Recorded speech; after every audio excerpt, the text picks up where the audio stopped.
नमस्कार, मी आहे ज्ञानेश्वर आगाव.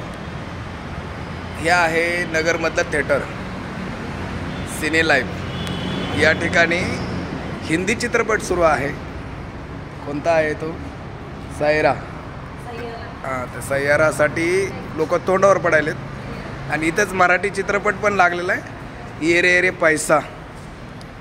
तर ये रे ये रे पैसाला मोजून 3 लोक आलो आहेत. ते पण आम्ही फॅमिली मेंबर आहोत.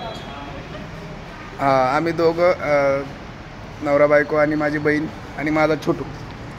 आणि त्यांचं म्हणणं आहे की या सिनेमासाठी 8 लोक लागतात तरच आम्ही सिनेमा चालू करतो.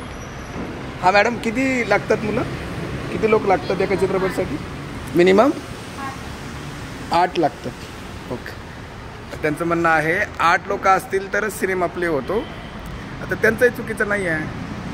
पण मग आपल्याच महाराष्ट्रामध्ये आपण बोंबा ठोकतोय की मराठी मराठी मराठी. आता मी स्वतः मराठीचा शिक्षक आहे आणि मराठीच्या चित्रपटासाठी एकही व्यक्ती फिरकत नसेल तर मराठी जिवंत राहील कशी, हा महत्त्वाचा प्रश्न आहे. असं हरकत नाही, पाहूया. आम्ही वाट पाहतोय 8 लोकांची.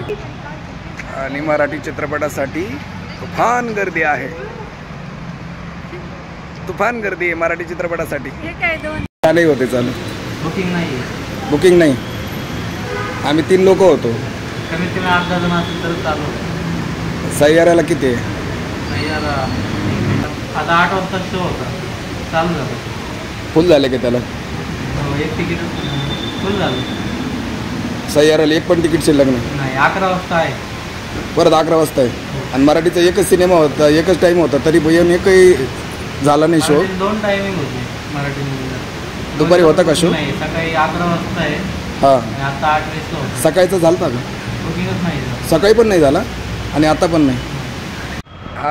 हा दादा आहे तर तो म्हणतोय की मराठीचं सकाळी पण सिनेमा झाला नाही आणि आता पण नाही झाला, कारण पब्लिक नाही आहे, लोकच येत नाहीत. तर होणार कसं? चला, महाराष्ट्र मराठी जिवंत ठेवू. कशी ठेवणार? हे आमचे मराठी प्रेक्षक मराठी चित्रपट होईल याच्या आशेने बसलेले आहेत. एकही मराठी प्रेक्षक, मराठी भाषिक या ठिकाणी उपलब्ध झालेला नाही. आणि अशा पद्धतीने आम्ही चित्रपट न पाहताच सिने लाईव्ह या चित्रपटगृहाला टाटा करत आहोत. आता काय उपयोग नाही आहे.